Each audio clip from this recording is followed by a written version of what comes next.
Hello there, and welcome back to the TCR Makeshift Workshop.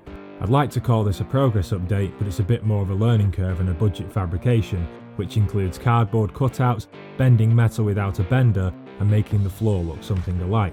Anyway, let's cut the dribble drabble, and I'll join you in the budget-built, bodged shed.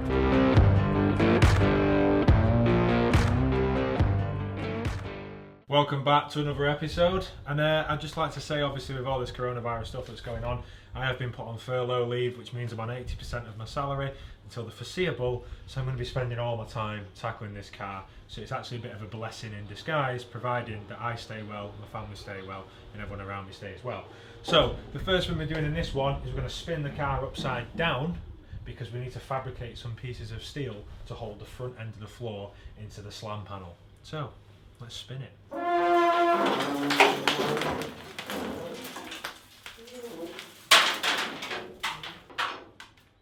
So the area that we're going to be tackling is all this here, because the floor's not tied in at the moment, it is bowing. So the plan is to cut back up to here, make a cardboard template, and then we can offer the floor to actually where it needs to be all welded into position. The first thing we need to do is expose the spot welds by grinding back the brown paint using an 80 grit flapped disc. This should highlight the welds, then we can drill them out, freeing the two panels from one another. It looks and sounds simple, but I can tell you now, the panels just don't come apart without putting up a tough fight. Thinking about it, before I actually cut this out, because these are the front subframe mounts and these need to be correct, otherwise the car can look like it's crabbing, I'm going to make a jig. So basically I'm just going to make a piece of steel that goes across there, two bits of box, two plates with two bolts going through. I'm going to weld it to here where the steering column goes, just so when I cut it out I know exactly where it needs to go back in. After carefully selecting two pieces of metal from the scrap pile, we drilled the holes matching the same size in the existing floor. Once we bolted them to the car, we found yet more scrap metal, this time box section, and set about welding them together, ensuring they wouldn't move.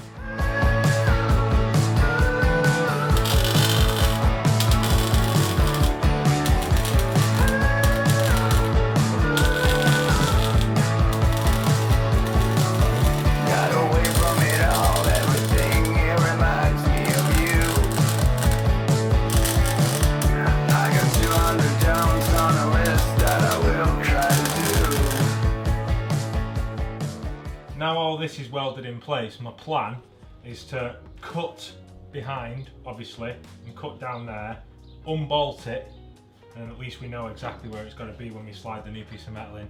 We can mark the template, bolt it into position, and then weld it all. So it'll actually act as a clamp as well to hold the new piece of metal into position.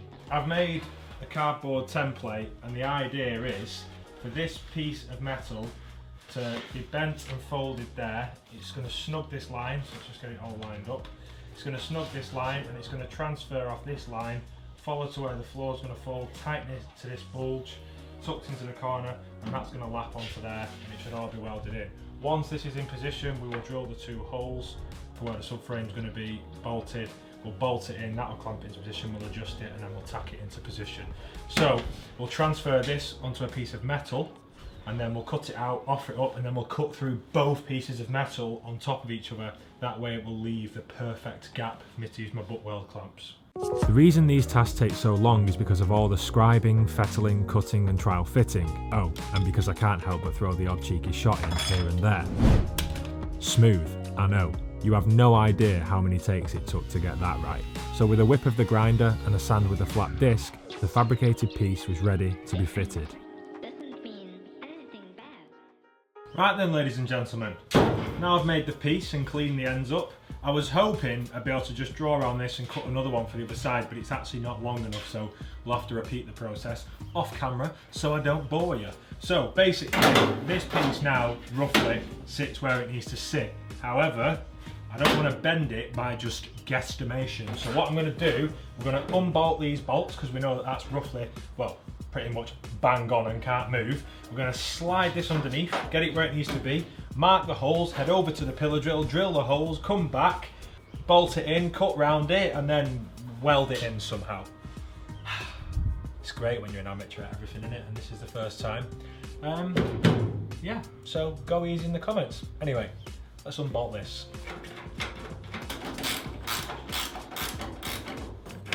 Now in theory, if my mathematical ingenuity is correct, this should slide under if I don't end up cutting my fingers in the process. Oh, you know what? I don't know how to do it for the minute. Oh, mate, what? How do I do this? Honestly, I'm gonna make sure that's nice and square. Oh, just look at this. So obviously it's slid under. At least we've got metal to drill the holes, but mate, look. Look at that for alignment if the camera will focus. Look down the car there and look at that for alignment. That should fold back, weld into place. It shouldn't foul this too much. The only thing that could have been slightly better is that there. But if I give it a bit of a knock, I might get it to come over a little bit more. Beautiful. A little saying my granddad Jim always says, time is of the essence when doing things like this. Time is the most important thing. Rushing, and you know what, I'm commenting on this before I've even welded it in, but rushing stuff, that would have been like a bit of a dog's dick if I'd have rushed that. It's took me a long time. I think it's took me, let's look at the clock over there. Bearing in mind it's wrong. That has took me about an hour and a half to make up that piece. So time, obviously now we're going to mark this, make sure it's all square, fold it over, and it should fit lovely. One step closer to VTEC broom broom. Now we'll mark these holes, obviously.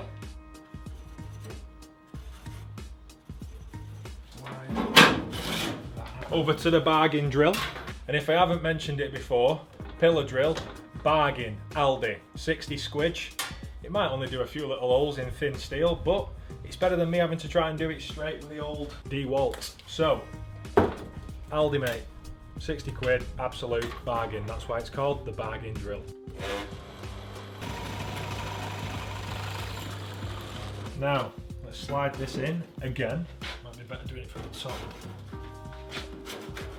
Oh, that is fan-bloody-tastic. Wow. Obviously these line up, we'll throw these bolts back through, and what this will then act as, get it in, line up. What this will then act as is a clamp to hold the panel in place. So then what I'm going to do is, rather than draw around it, I'm going to cut whilst it's in place. And that way we know there's no movement. So it kind of looks like I've planned this, and I can assure you, I really haven't. It's just one of those flukes that have sort of come together. And hopefully the other side will just be as easy. So just slide it in. Also, let me know if you prefer me doing stuff in real time rather than, obviously, time-lapsed and music. There is a bit of that in this episode, obviously, but if you prefer me doing things and talking at the same time, even if it is screwing a bolt in, you know, a bit of screwing, live, talking, you can't whinge, can you? A bit of screwing. Everyone loves a bit of screwing. Bolts, you dirty buggers. Anyway, this looks fan-dabby-dabby-dozer. So what I'm going to do is I'm not going to fold that yet. Or do I fold that?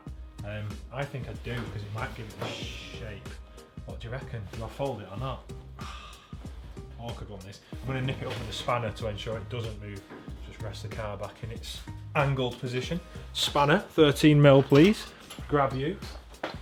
You can tell I'm not using the 7/16 bolts, like 7/16 I think they are. No, 13mm, I don't know, but I'm just waffling.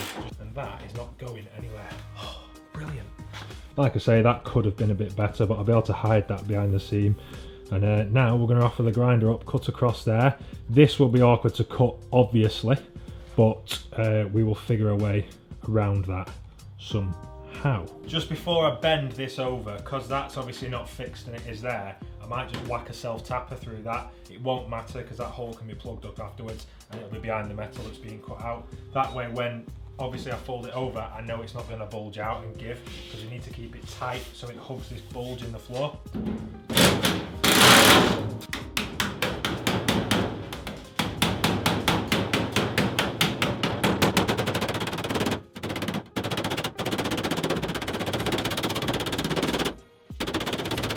Now this is sort of bent into shape, you can see it's roughly foul in there, so I'm going to have to take a slither off that. I'm also thinking the cut line, I'm going to bring it back a little bit, just so we've got that perfect match. And then hopefully it should all line up. This here, obviously that will bend back because the floor will come up as we remove the old piece. So let's give it a whirl. The time has come to cut the old rusty metal out. here goes. Let's hope it's right and fits like a glove.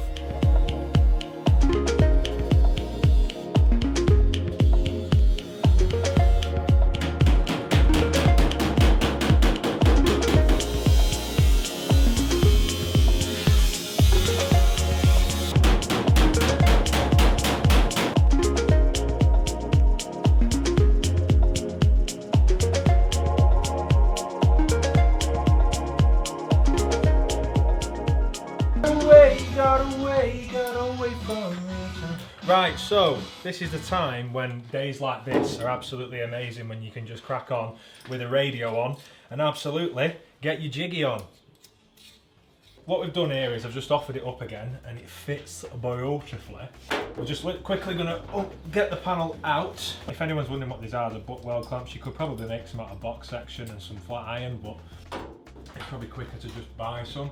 Once this is undone, we're going to be using my favourite tool, which is the flange tool, but unfortunately we're punching holes in it.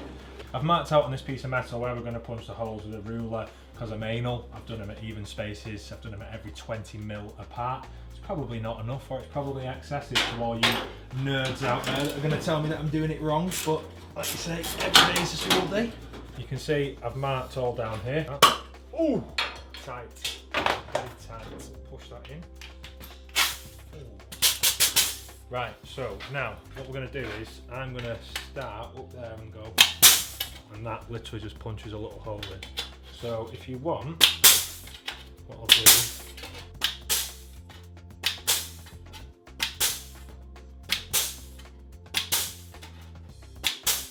right, when that's in position there, the floor will push up and we will weld through here. That way when we put all the underseal on and the stone chip, you won't see the welds. All we need to do now is prep the metal on the existing floor, or the new floor, grind it back, bit of weld through primer on there, and then we need to weld through and then batter this in etch primer. But before we do that, we'll have to prep all the edges, bolt it into place, tack it in, and when we do it, we're not going to go all along, we're going to go bang, bang, bang, bang, all in different corners, just to stop heat warp and let the heat dissipate. One tip that somebody did give me, which I thought was an excellent tip, was this. When you're welding, keep the air gun near you, because you can weld as the glow is going out. You can go and blast it with air and it'll cool it down quick and it'll stop the heat spreading through the panel, creating that Rolf Harris effect when you wave it. So let's get on with it.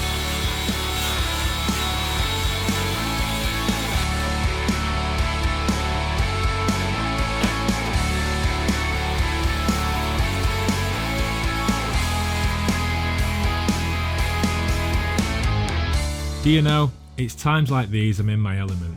Music on, tools whirring away, and a challenging task I've never done before.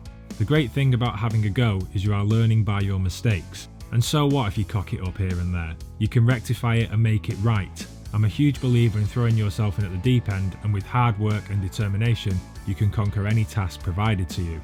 Mind over matter is the term I'm looking for. So with the panel prepped, it's about time we got the blue sparks flying and a squeeze of the trigger on the welder.